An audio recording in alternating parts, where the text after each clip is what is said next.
Chapter 15. Pooley sat that lunchtime alone in a corner seat at the Flying Swan, a half of pale ale growing warm before him. He sighed deeply. All that the professor had said weighed heavily on his soul, and he wondered what should be done for the best. He thought he should go around to the mission and confront Captain Carson regarding what Holmes would have referred to as the singular affair of the purloined wheelbarrow, which was something he and OMalley should really have done the very next day. But the captain's animosity towards visitors was well known to all thereabouts, especially to Jim, who had once been round there to scrounge a bed for the night, and had been run off with a gaff hook. Anyway, it was OMalley's wheelbarrow, and if he chose to forget the matter, then that was up to him. Maybe, he thought, it'd be better for the professor simply to hand over the bean things to this dark one, whoever he might be, in the hope that he would depart with them, never to return. But that was no good. Pooley had felt the evil, and he knew that the professor was right. It would not go away by being ignored. Pooley sighed anew. A bead of perspiration rolled down to the end of his nose and dropped into his ale. Archroy entered the Flying Swan. Pooley had not seen him for some weeks. He had been strangely absent from the cowboy night fiasco. Jim wondered in which direction his suspicions pointed in the matter of the stolen beans. It doesn't know how lucky he is, he thought. Archroy, however, looked far from lucky upon this particular occasion. His shoulders drooped and his lopsided hairpiece clung perilously to his shining pate. Pooley watched him from the corner of his eye. He could not recall ever having seen anybody looking so depressed, and wondered whether the sorry specimen might appreciate a few kind words. For the life of him, Jim couldn't think of any. Archroy looked up from the pouring of his ale and sighted Pooley, nodded in half-hearted greeting, and sank back into his misery. Pooley looked up through the pub windows. The flat blocks quivered mirage-like in the heat, and a bedraggled pigeon or two fluttered away into the shimmering haze. The heat strangled the barroom air.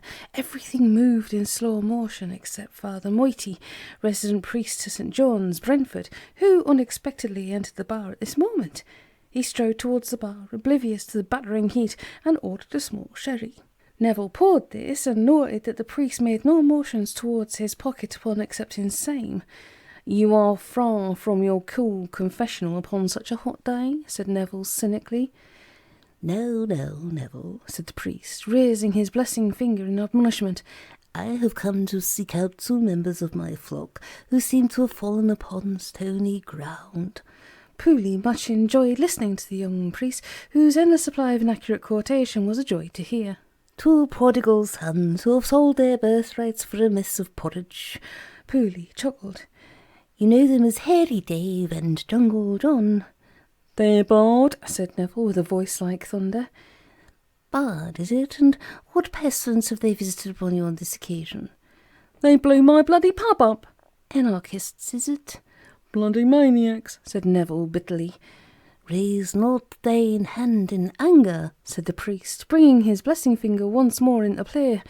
How many times shall I forgive my brother? 7, isn't it? I say unto you 700 times 7 or some such figure. Well, they are barred, and they stay barred. Tusk, tusk, said the priest. Is it because of bars that I find myself here, a lamb amongst wolves?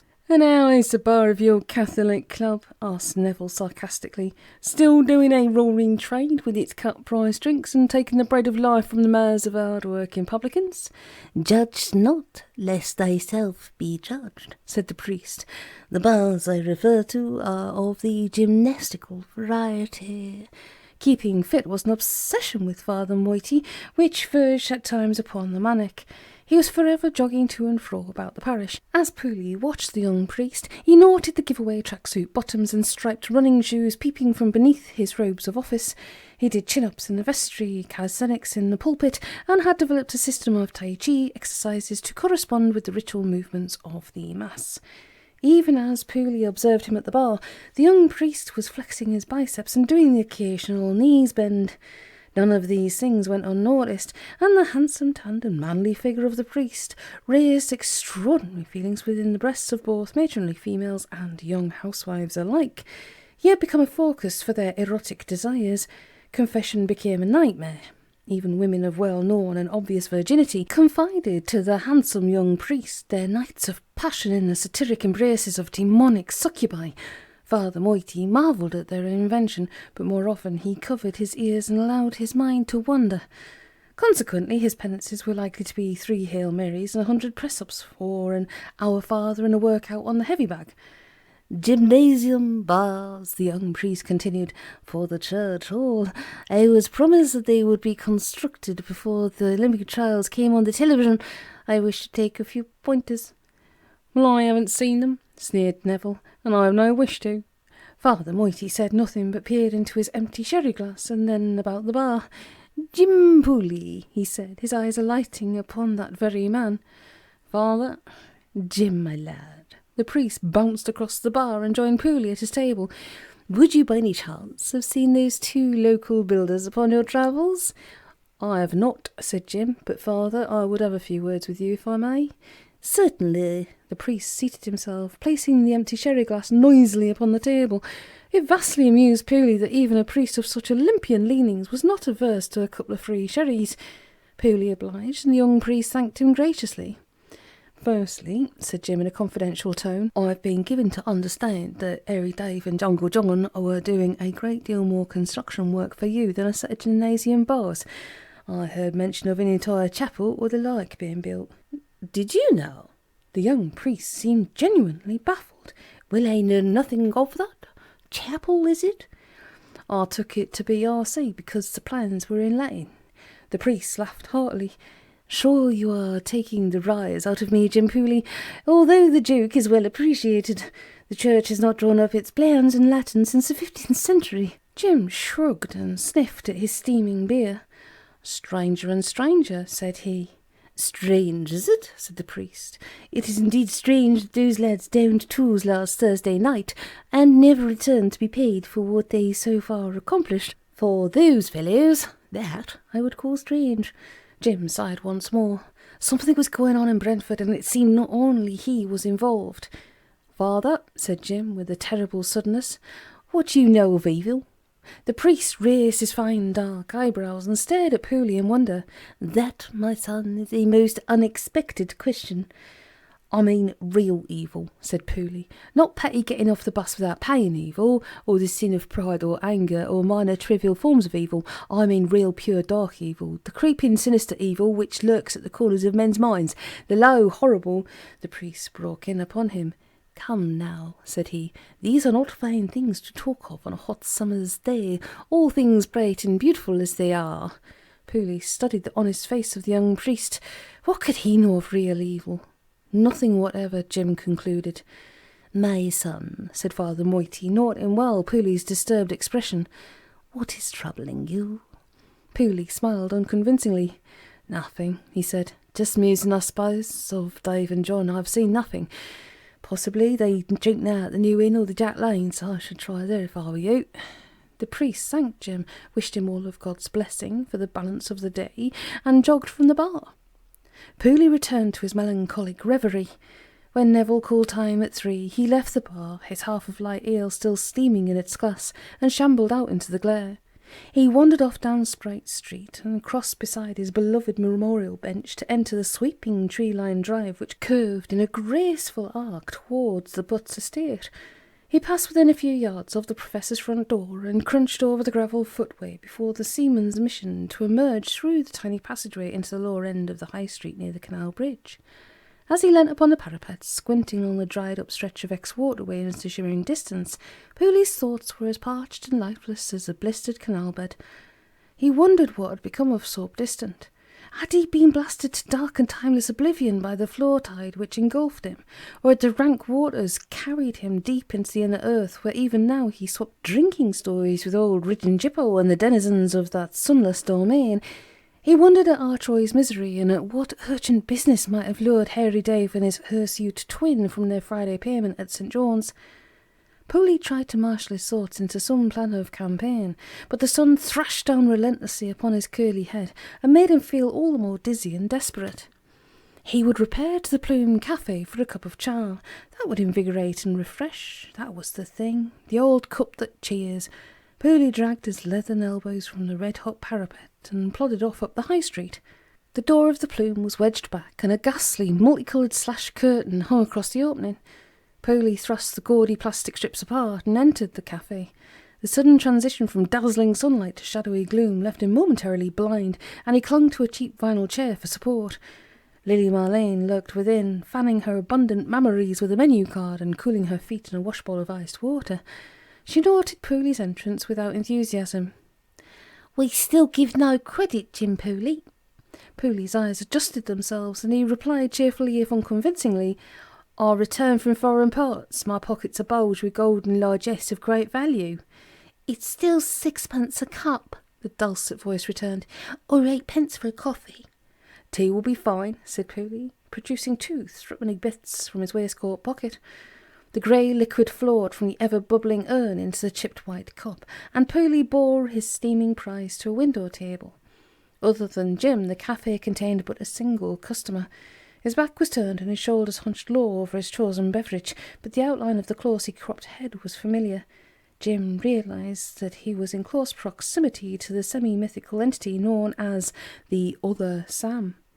Strange rumours abounded regarding this bizarre personage, who was reputed to live the life of a recluse somewhere within an uncharted region of the Royal Botanical Garden at Kew. Exactly who he was or where he came from was uncertain. It was said that he rowed nightly across the Thames in a coracle of ancient design to consort with vile Tawny Watkins, who ran the yellow street-cleaning cart, a grim conveyance which moved mysteriously through the lamplit byways. Vile Tawny was non-communicative, vindictive, with an ingrained distrust of all humanity and a dispassionate hatred for anything that walked upon 2 legs and held his head aloft during the hours of sunlight. Being a deaf mute, he kept his own counsel no matter what should occur. Pooley had never spoken with the Other Sam, but felt a certain strange comfort in the knowledge of his being. The stories which surrounded him were uniformly weird and fantastical. He was the last of a forgotten race, some said. Daylight would kill him, some said, for his eyes had never seen it. Others said that during her pregnancy his mother had observed something which had gravely affected her, and that the midwife, upon seeing the child, had dropped it in horror, whereupon the tiny creature had scampered from the room and disappeared into the night. Pooley, the realist, pooh-poohed such notions, but Pooley, the mystic, dreamer, and romantic, sensed the aura of pagan mystery which surrounded the crop-headed man. "Will you not join me at the table, James Pooley?" said a voice which weakened Jim's bladder in a manner that formerly only large libations of ale had been able to do. "I would have words with you." Pooley rose from his chair and slowly crossed the mottled linoleum floor of the Plume, wondering whether a leg job might be preferable to a confrontation that most of Brentford's population would have taken great lengths to avoid. "Be seated, James." The face which met Jim's guarded glance was hardly one to inspire horror. It was pale, such was to be expected of one who dwelt in darkness, but it was a face which held an indefinable grandeur, an ancient nobility. "Your thoughts press heavily upon me, James Pooley," said the Other Sam. "I do not know which way to turn," said Jim. "Such responsibilities are beyond my scope." The Other Sam nodded sagely, and Jim knew that he had nothing to fear from the pale blue eyes and the haunting thoughts which dwelt before him. "The devil is among us," said the Other Sam. "I will help you best I may, but my powers are limited, and I am no match for such an adversary." "Tell me what I should do." "The Professor is a man who may be trusted," said the Other Sam. "Act upon his instructions to the letter. Accept no other advice, although much will be offered. Follow your own feelings. The Dark One is vulnerable. He lives a life of fear. Even Satan himself can never rest.